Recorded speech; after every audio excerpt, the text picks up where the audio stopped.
Right now, we're asking thousands of Idaho high school students to take a journey to college. But figuring out what they want to do with their lives after high school isn't easy.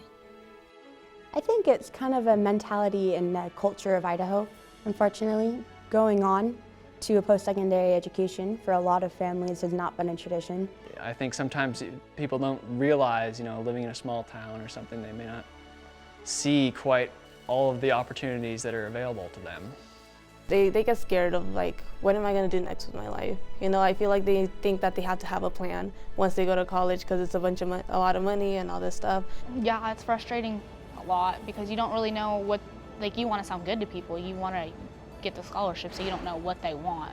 If you apply and it costs money to apply, but if you're not accepted, then it's like a waste of money. Choosing these big life decisions at our age when we when we still have to ask to go to the bathroom in our classes, and then you're expected to go out and choose what you want to do for the rest of your life. It's very stressful. Join us for practical advice and answers to your specific questions about applying to and paying for college and other training programs. Join us for Journey to College. Funding for this program has been made possible by the U.S. Department of Education through the College Access Challenge Grant, the Idaho Public Television Endowment, and the Corporation for Public Broadcasting, and viewers like you. Thank you. All right, good morning. I'm Josh Ritchie, the College Career Counselor. We've got what you've all been waiting for, PSAT. All Idaho high school juniors are required to take the SAT test, but many sophomores take the PSAT to help get ready. So that puts Bora High School counselor Josh Ritchie on the front line in the battle to get more Idaho high school graduates to continue their education. Ritchie says there's a large group of kids who should be going to college, but aren't. Oh, I'd say that's the main problem we have. So you got a huge group that's just going to do this on their own or on their own with their family.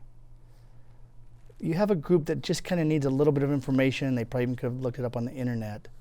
But the bottom group, the bottom meaning the kids who it's a stretch to get them to go, they need momentum and belief. Ritchie says that in order to create momentum and belief, they have every senior apply to an Idaho college or university. But then when they actually apply, it's 15 minutes, name, address, phone number, where do you want to study, how long have you lived in Idaho, send a transcript. All right, and then they get their letter. Nothing says you can go to college like a letter from a college saying you can go to college. Ritchie believes the free application for federal student aid, or FAFSA, is also straightforward for most families. Large scholarship applications may require more extensive paperwork, including essays and references. But Ritchie says it is possible to get an inexpensive college education in Idaho. North Idaho, Central Idaho, South Central, and Western Idaho all are served by community colleges. So it's like $3,700 for a year of tuition. College of Southern Idaho is even less than that. Worst case scenario, a student loan is $5,500. So everyone can go with their student loan. Ritchie says low-income students can receive Pell Grants. And he adds, students with poor grades can effectively start over academically at a community college. If you have a belief, whatever the belief is, you find evidence. So when there's an article in the paper about how 5% of the kids got into Stanford and how hard it is to get into college, I knew it. Or how expensive college is. There's colleges that are over 60 grand. Yeah. It just sort of all feeds into as evidence. Next year, the school will require students to fill out financial aid applications in addition to college applications. See kids running down the hall with their College of Western Idaho acceptance letter. It is the coolest moment because the other group, they're excited about getting into a school that's one of their choices. This group, it's a change in the belief that I can go to college.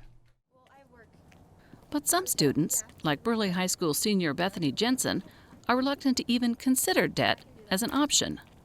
Debt scares me so much that I'm never going to get out of it. It's always going to be a repeated process that I just have to repeat over and over again with interest that is added onto it. It's just scares me that I'm never going to get out of debt, so I want to avoid it as much as possible. Ask Bethany what could be done to avoid debt. She says there are no easy answers. Probably going to find a job on campus or find ways to save up and earn money as many ways as I can, but I definitely want to graduate debt-free. I try to figure out for scholarships, well, which one's for me and how are they going to apply to me, or they're all just towards this place, or how can I apply to one that really involves me and applies to me. Bethany's mother, Margarita, a college graduate herself, understands her daughter's struggles. She feels applying for financial aid is getting harder. When I went through, it was a little easier. There were grants, there were scholarship programs to enter into college, and now it's getting less and less for them. It's getting a little bit harder and more difficult for them. When asked what parents should do to help students prepare for college, Margarita has this one piece of advice: start early. They shouldn't be scared. They should already be planning when they're very small, a program on working, teaching them to do odd and end jobs. Saving money is so important. Setting an example at that and being able to teach them the importance of saving money. Parents Kip and Tanya Thompson cheer on their son Derek. Not only does Derek work hard on the court, he's also been working hard to save for college. We move mobile manufactured homes, and we have rentals over in Jerome that we work on, and I've saved up around $10,000 into a savings account. Derek's parents make sure he's realized the importance of a college education, especially considering the realities of working the family business. He's always been really good about saying, you know, this is nice for now, but you need to think about your future in this job. We were fortunate enough that it supported our family and we were able to make it work, but in the future I don't see that happening. So it's not really something we can pass on to the boys and then have them support a family. Even though he has money put away, Derek is worried about the cost of college. Maybe the most frightening thing to be at college would be the fact that you're on your own. You have to pay for yourself. That's been my main concern, the money. Like, people always say we can go and visit this and we can go out and party and stuff. And I think just financial problems is what I'm mostly scared about. To overcome those fears, Derek is taking other steps to prepare. He studied hard to maintain his 4.0 GPA and participates in many clubs. I've applied for scholarships, and through my ACT scores, I've also been eligible for a certain amount of scholarships for ISU and Utah State.